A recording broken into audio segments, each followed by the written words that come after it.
بسم اللہ الرحمن الرحیم۔ السلام علیکم ورحمۃ اللہ وبرکاتہ۔ پیارے دوستو، آج ہم آپ کے ساتھ حضرت خالد بن ولید کی زندگی کا ایک واقعہ بیان کرنے جا رہے ہیں۔ اس سے پہلے ایک بار درود شریف پڑھ لیتے ہیں۔ اللہم صلی علی محمد وعلی آل محمد کما صلیت علی ابراہیم وعلی آل ابراہیم انک حمید مجید۔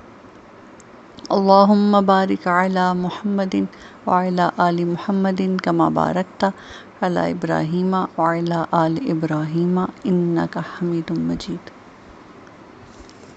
پیارے دوستو، امام بخاری اپنی صحیح میں حضرت انس بن مالک رضی اللہ اور حضرت عمر فاروق رضی اللہ سے روایت کرتے ہیں، جنگ موطا کے لیے جب لشکر اسلام کو ملک شام روانہ کیا گیا تو زید بن حارث رضی اللہ کو سپہ سالار لشکر بنایا تھا۔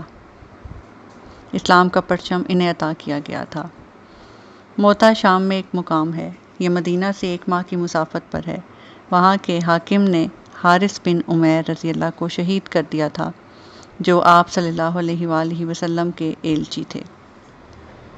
اس لیے اس کے خلاف جنگ کے لیے امیر لشکر زید بن حارثہ رضی اللہ کو مقرر فرما کر روانہ کیا گیا، اور ساتھ ہی فرمایا کہ اگر زید رضی اللہ شہید ہو جائیں تو امیر لشکر جعفر رضی اللہ ہوں گے، اور اگر یہ بھی شہید ہو جائیں تو عبداللہ بن رواحہ رضی اللہ امیر لشکر ہوں، اور اگر یہ بھی شہید ہو جائیں تو مسلمان اپنا امیر اپنے میں سے کسی کو مقرر کر لیں۔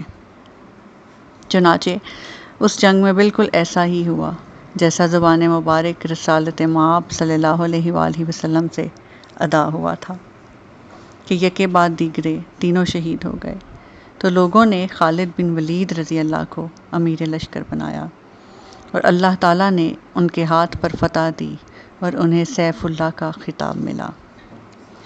حضرت انس بن مالک رضی اللہ سے مروی ہے کہ جب جنگ شروع ہوئی تو آپ صلی اللہ علیہ وآلہ وسلم منبر پر تشریف فرما ہوئے، مدینہ منورہ میں بیٹھے سب کچھ دیکھ رہے تھے، اور جنگ موطا میں شہید ہونے والے سپہ سالاروں کی شہادت کی خبر دیتے جا رہے تھے، اور حالت ایسی تھی کہ آپ صلی اللہ علیہ وآلہ وسلم کے چشمان مبارک سے آنسو بہہ رہے تھے۔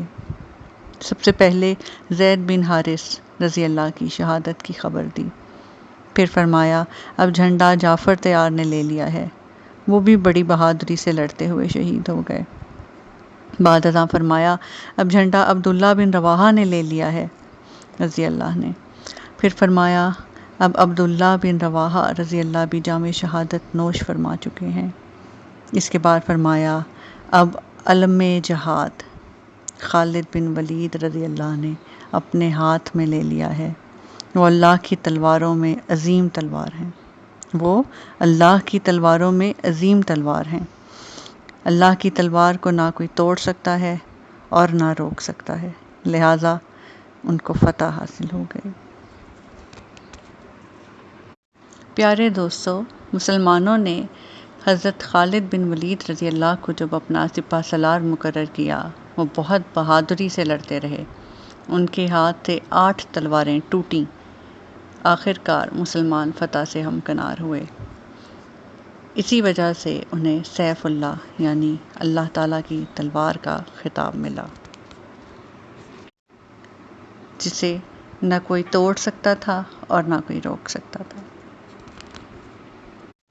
اس دعا کے ساتھ کہ اللہ تعالیٰ تمام مسلمانوں کی اور تمام سننے والوں کی زندگی میں صحت، تندرستی میں، عزت میں، خوشیوں میں، مال اولاد میں خوب برکت نازل فرمائے۔ اپنی دعاؤں میں یاد رکھیے گا۔ بہت شکریہ۔